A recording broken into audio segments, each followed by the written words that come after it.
Bienvenidos amigos y amigas a nuestro canal de YouTube. Ya sabéis que en este espacio damos a conocer a líderes jóvenes, a pastores, a misioneros y a personas que están dando un buen testimonio en las diferentes iglesias de Madrid o incluso fuera de Madrid. En esta ocasión vamos incluso más allá de la península y vamos a entrevistar a un gran compañero de la facultad, Samuel, que está trabajando especialmente en el área de los jóvenes, en la pastoral juvenil, en la Iglesia Evangélica Bautista de Las Palmas de Gran Canaria. ¿Qué tal, Samuel? ¿Cómo estás?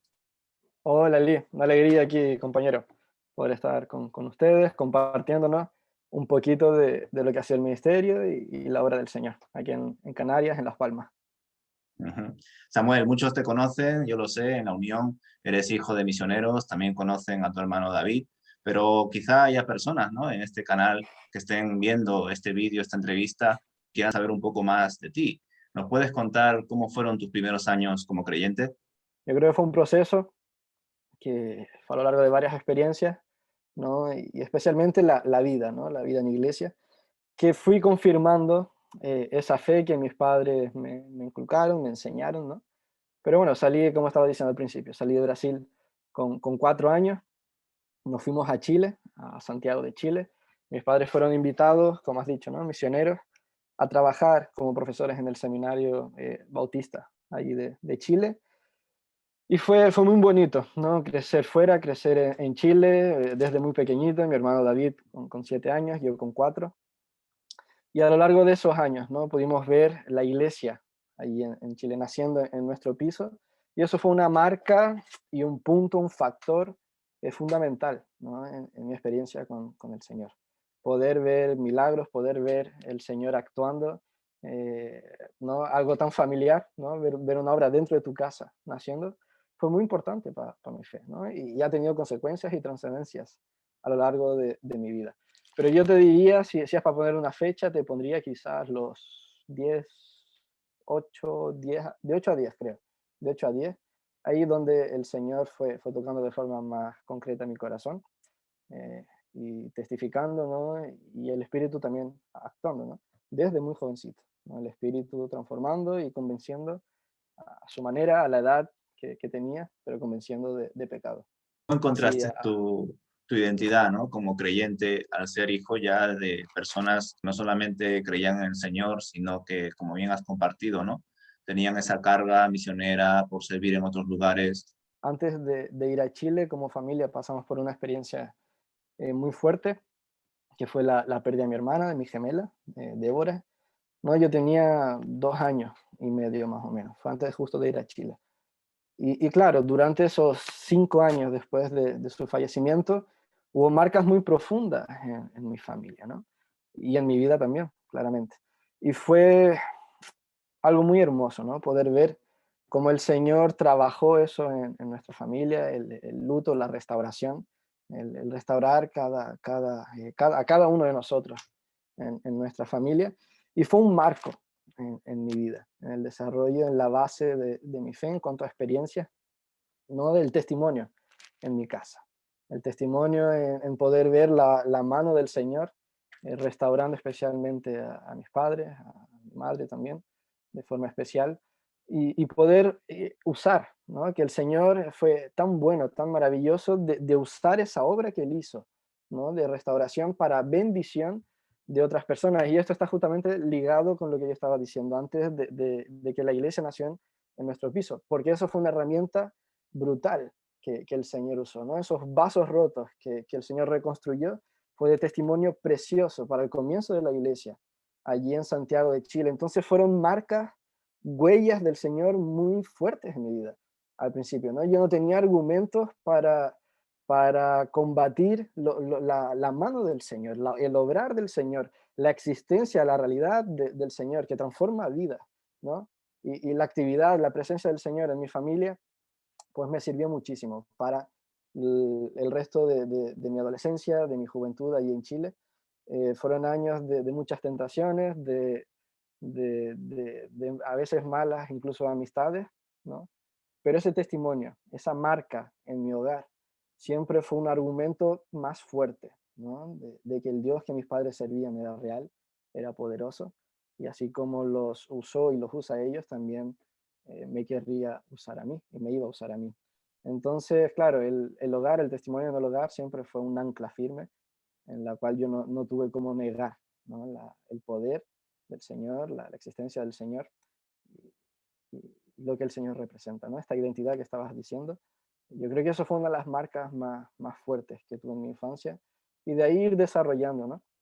A los 11 años sentí el llamado del Señor a mi vida, no entendía muy bien lo que era, que el Señor estaba poniendo en mi corazón, pero por medio de una misionera allí en Chile, que ella estaba en India y justo había pasado un tiempo de vacaciones en Chile y estuvo compartiendo con nosotros en el culto infantil. El Señor tocó profundamente mi corazón. Y claro, y con los años ese llamamiento fue madurando por medio de hermanos, por medio de la confirmación también de las iglesias donde pude estar. Y a los 15 años salí de Chile.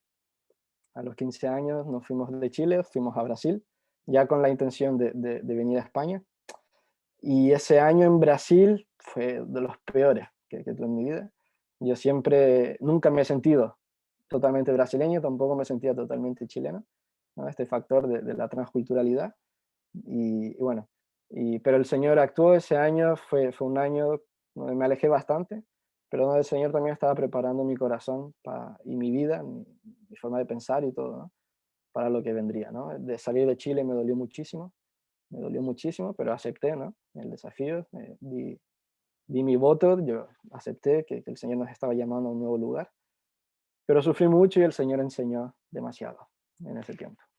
Eres un brasileño que en parte se siente chileno, pero al final ha acabado en España. ¿Cómo ha sido Pues ese mira, paso después, ¿no? De pasar por Brasil y venir aquí a España. pues es muy raro, ¿no? Los hijos de misioneros, bueno, o cualquier inmigrante, ¿no? Hijos de inmigrantes que tienen que ir a otro país, va a pasar un poco por esto. De la típica pregunta, ¿no? ¿De dónde eres? ¿De dónde te sientes? ¿Dónde prefieres? ¿Qué lugar lo sientes como tu casa? En Chile me sentía más brasileño que chileno y en Brasil me sentía más chileno que brasileño, ¿no? Pero al final de cuentas no tenía idea de lo que realmente me sentía, ¿no? Hubo un libro que me ayudó mucho, justamente de un misionero, hijo de misionero, que estuvo aquí en España, Guillermo Eddy, y él nos habla de este concepto de tercera cultura. El libro es Hijo de una tierra sin nombre, ¿no? Y nos habla de este concepto, de este principio de tercera cultura, hijos de una tercera cultura, ¿no? De padres de una cultura A, en mi caso, mis padres brasileños, me crié en Chile, pero no terminaba de identificarme con ninguna de las dos culturas, ¿no? Y él habla de esta tercera, una cultura que surge de las dos, ¿no? Que no pertenece a ninguna de las dos, sino que tampoco es una mezcla, es una tercera cultura. Y esa es mi tercera cultura, no pertenezco ni a una ni a otra y tampoco tiene nombre, ¿no? Y mis padres fueron muy sabios en guiarnos durante este proceso de no sentirnos identificados con ninguna de las dos culturas, y el Señor lo llevó a bien, ¿no? Gracias a la sabiduría de mis padres, a la iglesia, siempre donde estuvimos una pieza fundamental en nuestro crecimiento, nuestra adaptación. Fue muy bueno, ¿no? El Señor lo llevó por buen camino y algo muy interesante que tenemos que tener claro a todos los que nos corresponde esto, ¿no? Que pasamos por este tipo de experiencias, es entender el propósito, ¿no? El propósito de esta situación, de lo que el Señor nos ha permitido que experimentemos, ¿no? Muy bonito ver a Jesús, el ejemplo de Cristo. En la encarnación, cuando Cristo se hace hombre, Filipenses 2, ¿no? Nos habla bastante de esto. Cómo Cristo lo dejó todo, se hizo ser humano, se humilló, se autolimitó, con el propósito de comunicar de una forma mucho más eficiente, sin barreras, el Evangelio a los judíos, ¿no? A gentiles, a la humanidad, o sea, todo lo que Cristo dejó para poder comunicar. Entonces, el mismo principio lo veo para nosotros, los hijos de misioneros, extranjeros en tierra que no es nuestra, ¿no? El Señor nos trajo para comunicar el Evangelio a este pueblo, a esta nación, de la forma más eficiente posible, y eso va a conllevar entender el propósito del Señor traerme hasta aquí. No voy a predicar mi cultura, no voy a predicar los sucesos, los éxitos de mi pasado, sino intentar ser uno más entre la gente, aunque sé que nunca lo voy a hacer, pero quitar toda barrera y poder predicar el Evangelio, comunicar el Evangelio de la forma más de la tierra posible, ¿no? Sin mirar lo propio, sin buscar mis intereses, sino amar al pueblo, amar al pueblo, amar al pueblo, e intentar seguir el ejemplo de Jesús, ¿no? Para comunicar el Evangelio de la mejor forma posible. Y aquí estoy intentándolo y luchando para poder servir con esta excelencia, poder transmitir de la mejor forma posible, amar a la gente de corazón, ¿no? Y luchar por intentar integrarme, ¿no? Cada día más a este pueblo, a esta cultura, ahora Canarias aquí, que también es diferente de Sevilla, Madrid, donde he podido vivir, y ser uno más para poder transmitir con la mayor excelencia posible el Evangelio, que es nuestro cometido, es nuestra misión. ¿Cómo fueron tus primeros años de adaptación a España?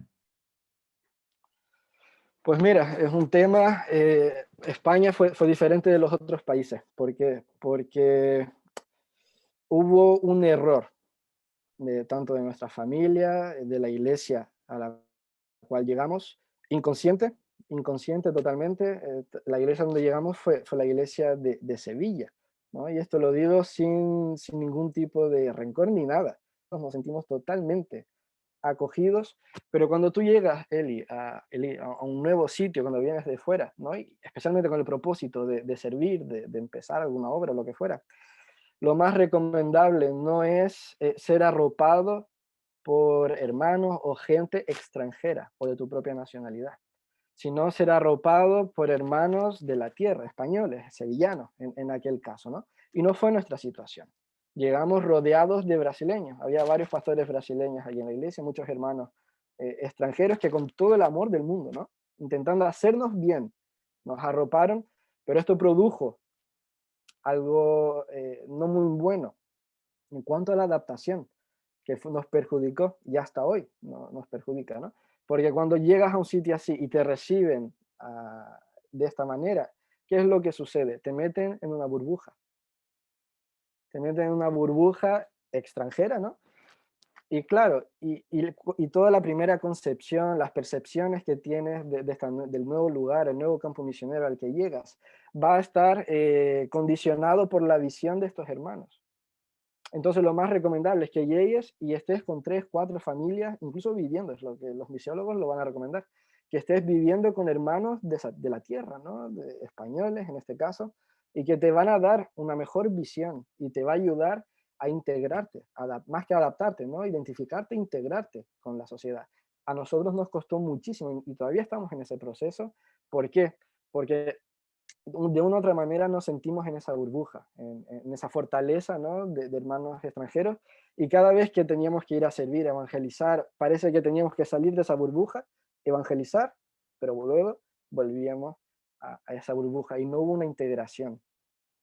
Entonces eso fue un factor muy importante, ¿no? Y es muy importante que lo tengamos consciente, ¿no? Todos los que el Señor los está llamando a otro país o los está llamando aquí a España, o incluso aquí en España a otra región, ¿no? Aquí Canarias, un pueblo, una región bastante diferente de la propia península y de otras regiones.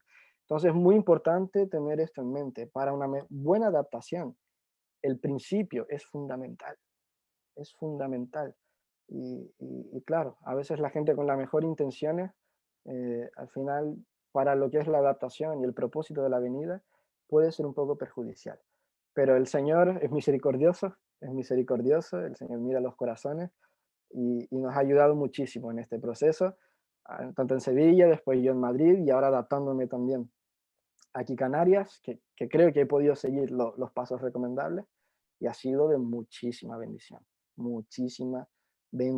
Poco a poco me voy sintiendo mucho más aquí del pueblo, de Canarias, de un isleño, y bueno, y estamos para servir y si eso va a conllevar sacrificar, renunciar a cosas nuestras, a nuestro etnocentrismo, a nuestra cultura, parte de ella, pues mira, si es para el beneficio de la obra, amén.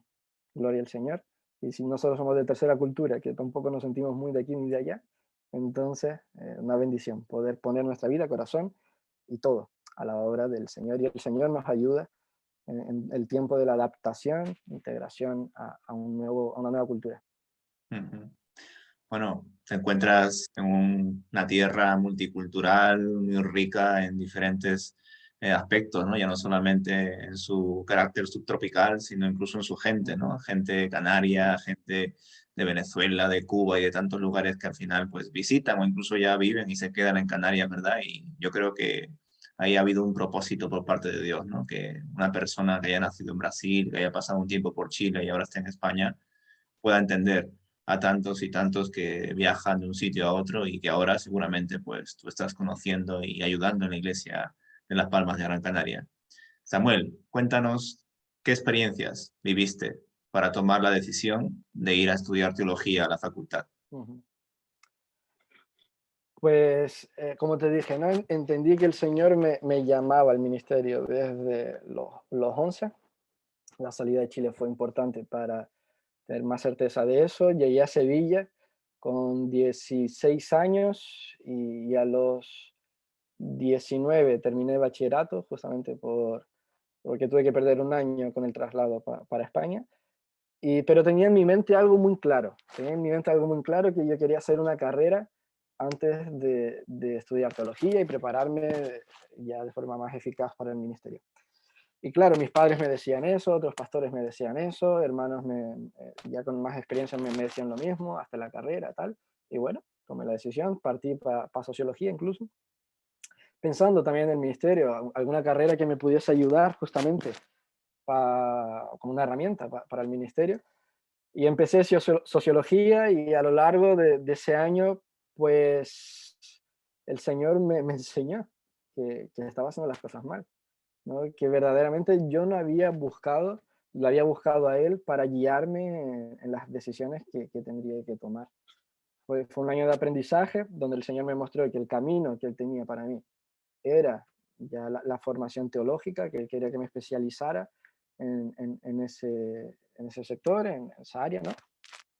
Y bueno, perdí ese año y tomé la decisión ya de partir para el ministerio, para estudiar teología, y que el Señor me iría indicando, ¿no? Para dónde después yo también seguiría mi formación. Fue un año el Señor, no perdido, porque el Señor también en su misericordia me enseñó bastante, me reprendió, me corrigió, me enseñó, y donde pude aprender también a conocerlo más y buscarlo de verdad, ¿no? Para las decisiones importantes de la vida. Y bueno, después tuve que decidir para dónde iba. Tuve la opción de ir a Brasil a estudiar teología, pero claro, mi corazón estaba aquí en España, veía como la nación no clama por el Evangelio. Y claro, creo que lo mejor para poder servir en España es formarte en España, ¿no? Conocer la propia teología, más a fondo también la realidad evangélica en España y bueno, y para integrarte, pues creo que lo mejor también era poder estudiar en España. Y bueno, y ya el seminario de la UEB fue el que tuve más referencias. Yo también siempre me considero bautista, entonces veía como lógico y bueno, y el año 2016-17 fui para Madrid para estudiar con 21 años y fueron 4 años geniales, espectaculares, donde el Señor trabajó distintas áreas de mi vida, tanto el seminario académico con las clases y profesores y el seminario con los compañeros, ¿no? Yo tuve la oportunidad de ser residente allí y el Señor trabajó también muchos sectores de mi corazón, fue otro seminario allí y fueron 4 años de mucha bendición para mi vida y preparación para lo que estoy empezando también a vivir y a experimentar en este año que llevo de ministerio aquí en Canarias. Yo creo que fue una formación bastante completa, ¿no? Claro que hay muchas cosas que todos los seminarios pueden seguir mejorando, pero fueron de mucho impacto en mi corazón, testimonio de los profesores, la pastoral de los profesores, más allá de las clases y lo académico, ¿no? Y en ese sentido, un saldo muy positivo para mi vida y glorifico, agradezco al Señor por esos años y las amistades que he podido cultivar y mantener hasta hoy también. Desde tu experiencia, Samuel, ¿qué diferencias encuentras a grandes rasgos en cómo se vive la fe en Chile, en Brasil y ahora en España? A ver, Latinoamérica, ¿no? Es un contexto bastante diferente, especialmente Brasil, que es lo que hoy en día tengo más contacto, ¿no? Conozco un poco más de la realidad. Pues el evangelio ya es parte de la cultura, el ser evangélico ya es un gran porcentaje de la sociedad, entonces es algo muy cultural. Tienes quizás dos contrastes, ¿no? Por un lado, es algo normal, todo el mundo está acostumbrado a tener amigos, a tener familia, a tener mucha gente conocida en clase, ¿no? Quizás mitad de la clase sea en el instituto, sea evangélica, ¿no? Sin problemas, una cifra normal en Brasil. Pero por otro lado, claro, con el crecimiento de distintos movimientos y testimonios penosos de líderes en distintas iglesias, pues al mismo se vive esta oposición muy fuerte. Yo me acuerdo, ¿no? De chico, de ir a Brasil y decir que mi padre era pastor y, ah, mira, qué bien, tal.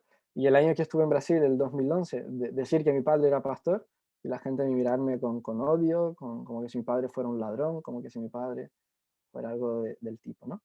Entonces en Brasil hay bastante libertad de poder vivir el Evangelio, una naturalidad de compartir el Evangelio, ¿no? La gente está acostumbrada, no vas a ser el primero que le va a estar compartiendo el Evangelio a esa persona, ya mucha gente ya la habrá testificado. Entonces es otra realidad. Y Chile un poco también pareció, en Chile quizás no tanto a este nivel de Brasil. Y España, bueno, España nos encontramos rompiendo muchas piedras, ¿no? Todavía, picando, empezando a picar y queda mucho por delante, ¿no? Queda mucho por delante. Es increíble cuando gente viene, se te acerca, por ejemplo, aquí, ¿no? Dice que es la primera vez que entra en una iglesia evangélica, que es la primera vez que escucha a alguien, ¿no? Compartiendo lo que es el evangelio en vida, lo que el poder, la preciosura de Jesús, ¿no? De la vida de Jesús. Y claro, eso te muestra bastante de la realidad que encontramos en España y cómo la obra va avanzando, cómo hay tierra fértil, ¿no? Que vemos fruto, vemos, en la experiencia aquí en Canarias ha sido increíble. Nuestra iglesia, claro, una iglesia media de 50, 60 personas, pero la barbaridad de gente que ha llegado en el post pandemia, ¿no? Por medio de las redes y YouTube especialmente, pero es bárbaro, ¿no? De 10, 15 familias fácil que han llegado simplemente porque les llegó vídeos, les llegó el enlace de tal culto y porque se han dado cuenta que había una iglesia aquí también en Las Palmas. Entonces ha sido muy bueno y muy hermoso, ¿no? Ver cómo hay necesidad, cómo la gente está buscando distintas personas que también estamos atendiendo aquí, justamente pasando por crisis en sus familias, en sus vidas, y que vienen, más allá, claro, de nuestra misión también de ir, pero como el Señor está trayendo y la tierra está clamando, hay para cosechar, ¿no? Y necesitamos poner las manos, porque España vive un tiempo muy bonito, un tiempo muy hermoso, donde estamos viendo el fruto de tantos años, de tanta sangre, ¿no? Vertida, lágrimas vertidas, esfuerzos vertidos que no vieron resultado en la época. Y el Señor nos está dando la oportunidad de seguir, ¿no? Pero también cosechar en este tiempo. Es más o menos la visión que tengo. Ujú. La etapa de los estudios teológicos, de estar como seminarista, visitando iglesias, haciendo prácticas, también nos enriquece porque nos ayuda, ¿no? A ver diferentes contextos, a movernos en iglesias donde hay una mayor membresía, donde hay grupos pequeños, cada uno con su idiosincrasia.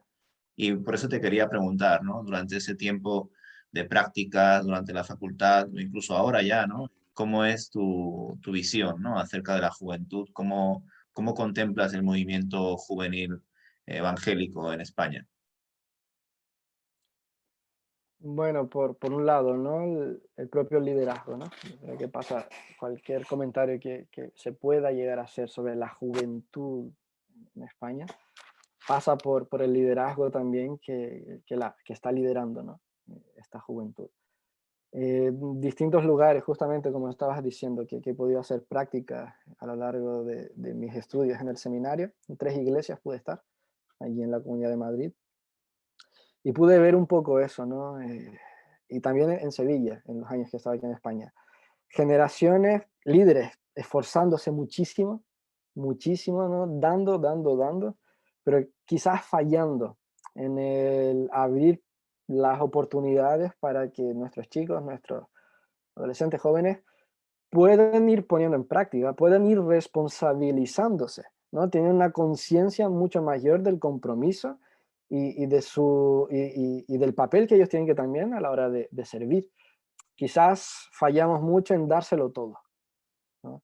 Dárselo todo a ellos, traerlo todo preparado. Me he encontrado con esto aquí. Yo mismo siento que me he equivocado, sé que me he equivocado en aspectos así. Quizás enfocamos tanto en capacitar, en dar, en traer novedad, en hacer de todo no para entretenerlos, ¿no? Con el sentido de capacitarlos, pero hemos fallado quizás en el papel de abrir espacios para que ellos, con protección, para que no se quemen, ¿no? Pero puedan ir empezando a dar sus pasos y asumir su papel en la iglesia. ¿No? No quiero decir la palabra, ¿no? Pero quizás podemos llegar incluso a, a darles demasiado y en vez de, con lo poco que le podemos dar, que ya vayan creciendo, ¿no? En ese sentido, los mimamos mucho a veces. No quería decir la palabra, pero es un fallo nuestro del liderazgo, ¿no? Y claro, y después vamos a ver consecuencias de un buen liderazgo y de un mal liderazgo. Pero quizás veo un poco eso, la necesidad del liderazgo de darse cuenta que es importante estar al lado de ellos, pero dejarles espacio en las iglesias, oportunidades para que sirvan en distintas áreas, ¿no? Con los dones que el Señor le ha dado y con las capacidades que el Señor ha puesto, ¿no? Que son la iglesia, son parte de nosotros. Quizás un poco por ahí puedo ver un liderazgo aquí en España y claro, y las consecuencias que tiene sobre nuestros jóvenes. Un tiempo tan inestable que en todos lados y que el servicio, la responsabilidad, el compromiso nos ayuda muchísimo a desarrollar nuestra fe, a poner firme nuestros principios, ¿no? Lo que creemos y ahí podemos estar fallando como Ujú. líderes. Si te parece bien, abrimos aquí una sección de preguntas un poco más rápidas, también para seguir conociéndote, Samuel. ¿Qué libro recomendarías para leer a los jóvenes? A los jóvenes, pues uno que me impactó bastante en el tiempo de seminario, incluso lo estoy trabajando, vamos a empezar a trabajarlo aquí, es Cambios Profundos, de Tranchini, ¿no? Nicolás Tranchini, y creo que es muy bueno. El libro nos dice, ¿no? Cuando las verdades del Evangelio transforma, ¿no? Toca y transforma lo profundo de nuestros corazones. Reconocer que no sabemos orar, reconocer que no sabemos buscar al Señor, reconocer que muchas veces no sabemos leer la propia Biblia y no tenemos herramientas, recursos para entender con claridad qué es lo que el Señor dice a nuestras vidas. Y este libro toca bastante nuestros ídolos, nuestros corazones, aquello que nos engaña, o lo que usamos para engañarnos a nosotros mismos. Y a mí me ha hecho volver a ver varios principios, varias maneras de actuar de mi vida, ¿no? Y cómo el pecado muchas veces nos contamina y no nos damos cuenta. Entonces este libro me gusta mucho, ¿no? Toca los ídolos de nuestros corazones, cuán influenciados estamos por el pecado, incluso sirviendo en la iglesia. A mí me gusta mucho y lo vamos a trabajar aquí. Cuéntanos una película que te haya impactado. Uy, espera, a ver, una peli. Chaval, aquí me has pillado, ¿eh? O una serie que quieras recomendar, que estés viendo o que hayas visto recientemente. Vale, a ver. Las últimas hasta las he parado de ver, ¿eh? Pero bueno, una serie que me impactó mucho, The Chosen, por medio de una aplicación que se puede ver, sobre un poco la vida de Jesús, lleva 2 temporadas, y la realidad que te muestra del contexto en el cual Jesús se movía es brutal, tío. A mí me ha abierto los ojos en un montón de detalles, ¿no? De la vida de Cristo, de las ciudades donde se movía, la forma de pensar de la gente.